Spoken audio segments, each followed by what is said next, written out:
એવી રણદુર્ગા રણચંડી બની અને આખું મેદાન જે રક્ત બીજથી ભરેલું હતું જગદંબાએ ચોખ્ખું કરી નાખ્યું છે.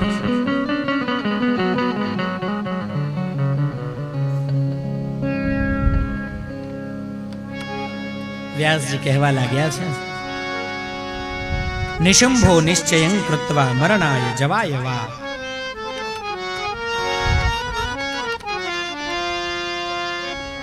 સોદ્યમ સબલ શૂરો રહી દેવી મુપાય.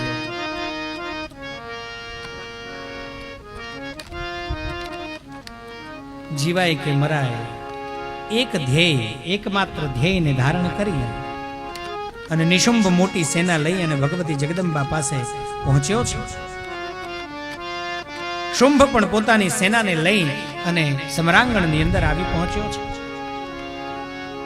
પહેલા નિશુંભ જગદંબાની સાથે યુદ્ધ કરવા લાગ્યો છે અને શુંભ પ્રેક્ષક બનીને યુદ્ધ ભૂમિમાં ઉભો છે.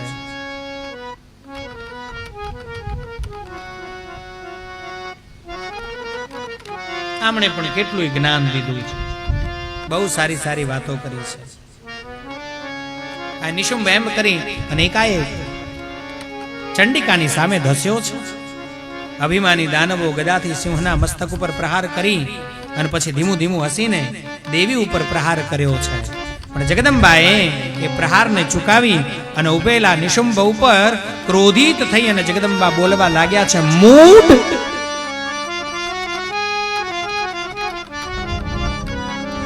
ક્ષણમ તિષ્ઠ મધુ યાવત પિબામ્યહમ.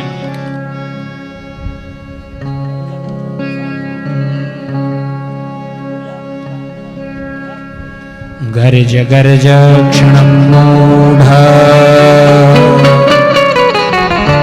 મધુ યાવત પિબામ્યહમ.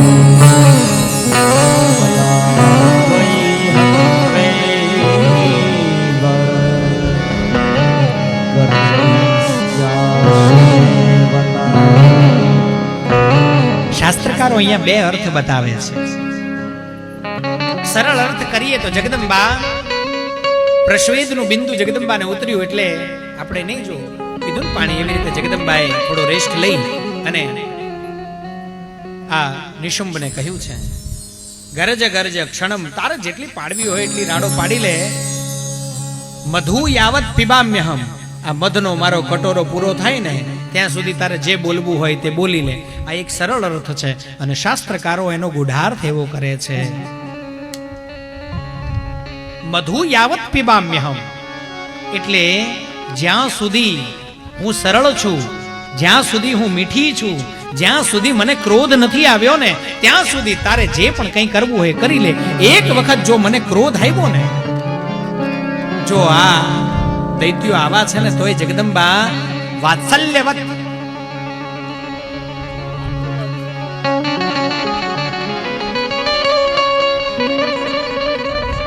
માતૃવત વાત્સલ્ય રેડી રહી છે.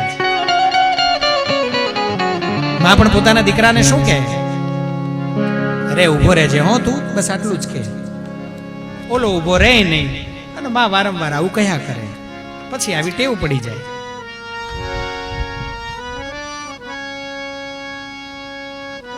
તને આજ ફટકારવાનો છે, એ દિવસ ક્યારેય આવે નહીં.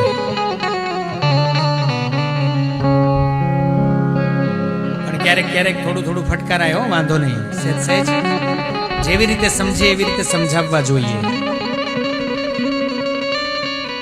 કારણ કે પછી જ્યારે એમનો વારો આવે ને ત્યારે એ યાદ રાખે બધું અને સારી રીતે વર્તન કરે.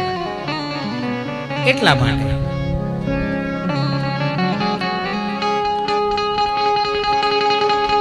નહીતર શું બધી પછી તમામ પ્રકારની છૂટ આપી દીધી હોય, બીજા કોઈએ તો નહીં પણ માને તો રોવાનો વારો આવે આવે ને આવે. એ કોઈને બતાવે નહીં પણ એ રસોડામાં જેટલી વાર જાય ને એટલી વાર આવીને અડો ને એટલે એની સાડીનો પાલવ છેડો ભીનો જ હોય. કારણ કે જ્યારે સમય હતો ત્યારે તમે એને કાબુમાં રાખ્યો નથી, તમે એને ફટકાર્યો નથી, તમે એને શીખવાડ્યું નથી. તમે એને કરેલી ભૂલો ઉપર એ પાલવને આડો રાખ્યો તો એટલે હવે એ ભીનો થવાનો. કારણ કે માતા એ શક્તિ છે કે એનામાં માતૃત્વ, એનામાં વાત્સલ્ય કુટી કુટીને ભર્યું છે. પણ ક્યાંક ઈ માતા જગદંબા બને અને એ જ ક્યારેક ચંડિકા ને ક્યારેક કાલી પણ બને. એટલે જ્યારે જેવો પ્રસંગ હોય ને ત્યારે એવું બનીને રહેતા પણ આવડવું જોઈએ, એ પણ શીખવું જોઈએ. जिस देश में जिस वेश में परिवेश में रहो,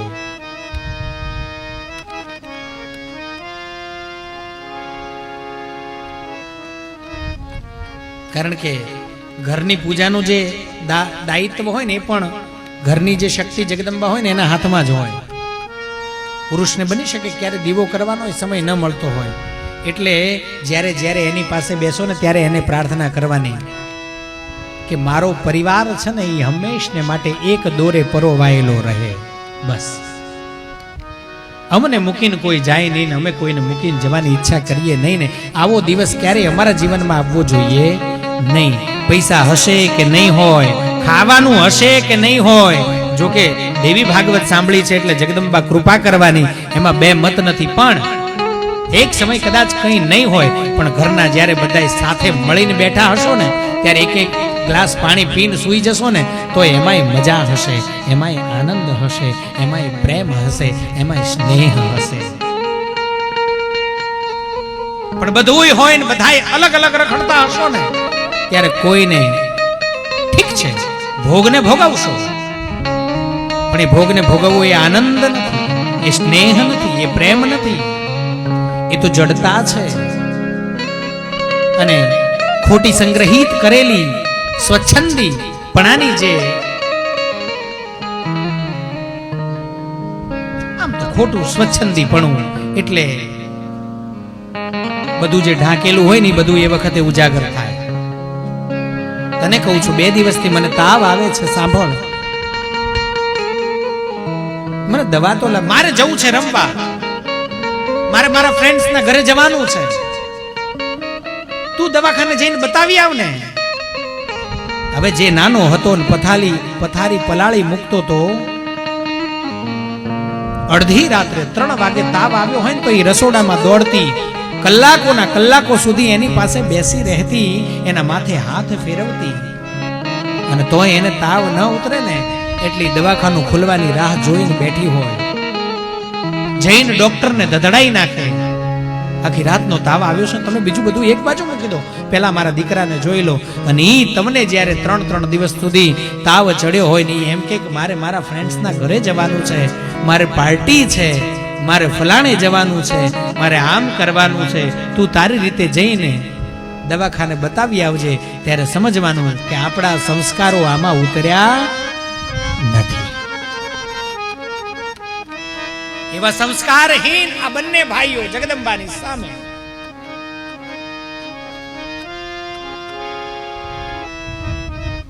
એવી જ રીતે જગદંબાએ આમને પણ ન કરવાનો બકવાસ કર્યો છે.